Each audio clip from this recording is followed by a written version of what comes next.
歐洲會唔會將佢哋而家持有大約13萬億美元資產用嚟一個談判嘅籌碼？大家都知道嚟嗰啲新聞，因為特朗普對歐洲又關稅又搞歐洲，就令到好多歐洲人就好唔滿意。咁呢個第一樣嘢啦，19號出咗嚟，咁又咁啱呢，20號呢就有個報道出嚟呢，就話丹麥有一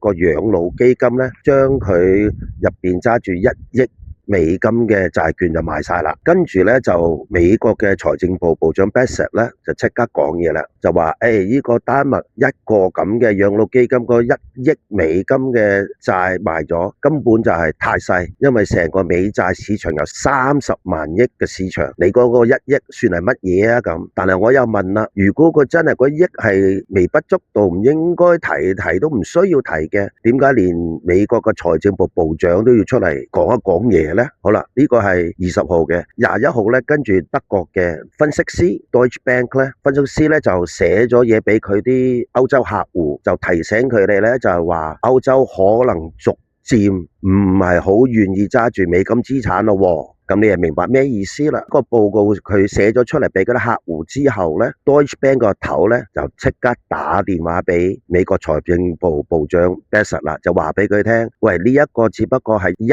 個分析師喺佢嘅研究部講嘢嘅啫，唔係代表我哋銀行噶，係佢自己嘅個人意見啫。你又咁話啦，如果真係冇啲咁嘅事發生，或者歐洲唔係有啲咁嘅趨勢， Deutsche Bank 都要咁緊張，又要打電話俾到美國嘅財政部部長嚟解釋。如果真係得一個分析師咁講嘢，咁而家就有一個歐洲嘅養老金開始賣，呢度呢3件事串埋，係連續3日咁發生，咁啊意味住乜嘢呢？大家攞呢啲消息要考慮一下，因為歐洲係買咗好多大約10%嘅美債嘅。如果你真係唔要或者減持嘅話，對美國嘅債券利息會好大嘅影響，因而亦都會影響到美元，